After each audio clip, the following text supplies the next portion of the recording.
Okay, so we all think we know the story of Cain and Abel, right? The first murder. But what if it wasn't just a simple case of jealousy? The source material we're looking at today paints a much, much darker picture. One where this family tragedy is actually the opening shot in a cosmic war for the very soul of humanity. Let's get into it. So, was this really just a moment of sibling rivalry that went way too far? Or was something else going on under the surface?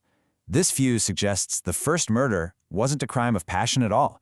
It was a deliberate initiation, Cain's first step into a secret, dark fraternity built on violence. To really wrap our heads around this, we have to zoom way out. This wasn't just some isolated family drama. No, this was the first battleground in a huge war, with the entire future of humanity on this planet literally hanging in the balance. And here you see the two competing visions laid out plain as day. On one side, you've got this divine plan for humanity. Grow, flourish, build, create, make the world beautiful. But on the other side, you have a strategy designed to stop that plan dead in its tracks. How? By keeping the population low through constant war and murder and corrupting anyone who's left. And this is absolutely crucial. Cain's actions weren't just a personal failing. This whole alliance with Lucifer was a strategic first strike. It was designed to inject this program of pure destruction right at the very, very beginning of the human story. So how exactly did this cosmic plan get put into motion? Well, it was through Cain.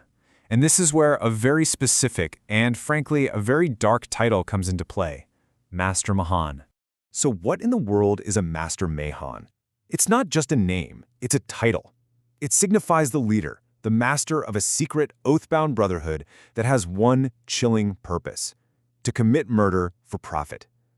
This wasn't about passion or anger. This was business.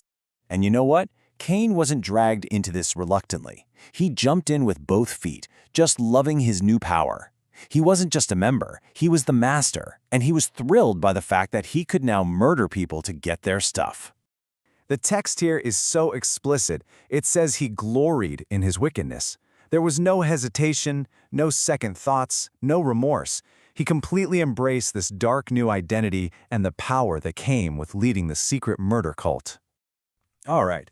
So, with this new power, this new title, Cain was ready for his first official act. And again, this wasn't some spontaneous flare-up of rage. It was a cold, calculated, premeditated assassination. I mean, just look at the plan laid out here. It's a chillingly simple formula for betrayal. You go to your brother, you act like a friend, you make him feel totally safe, and then, the moment his guard is down, you strike. Deception is baked right into the very core of it. And what's his first thought after he kills his brother? Is it horror? Guilt? Nope, it's triumph. His immediate reaction is all about the stuff he's gonna get, his brother's flocks. He saw this murder as his personal ticket to freedom and wealth. And there's really no room for doubt on this point.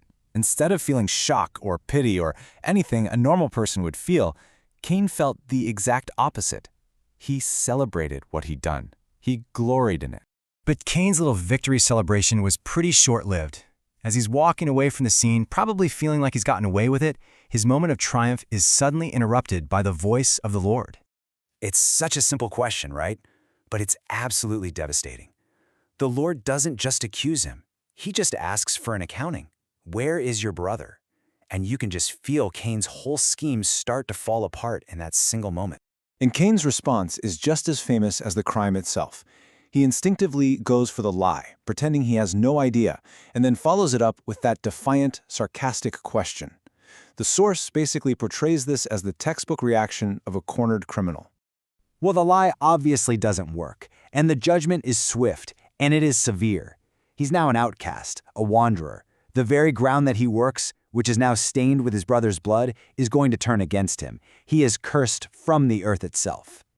So how does Cain react to this sentence? You'd think maybe he might beg for mercy, right? Show a little bit of remorse for his brother, or for the pain he's caused his parents. But that's not what happens. Not even close. His first move is to immediately pass the buck. He blames Satan, he blames his brother for being successful, he even blames his own anger. He takes absolutely zero responsibility for the choice he made.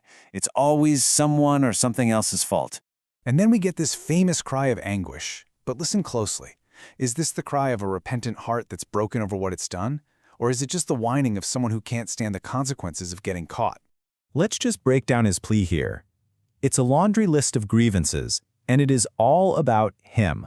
My punishment. You have driven me out. I will be a fugitive. Someone is going to slay me. It's me, all the way down. So the final takeaway here is sharp and totally clear. There is not the smallest spark, not a scintilla of actual repentance in anything he says. It's just the regret of getting caught, with zero thought for his brother, his parents, or the actual crime. And all of this leads us to our final, lingering question. We're told the Lord puts a mark on Cain to stop others from killing him. Was this some final act of mercy for the world's first murderer?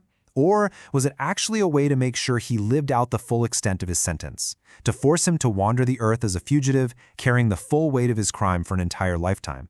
Something to think about. Thanks for watching.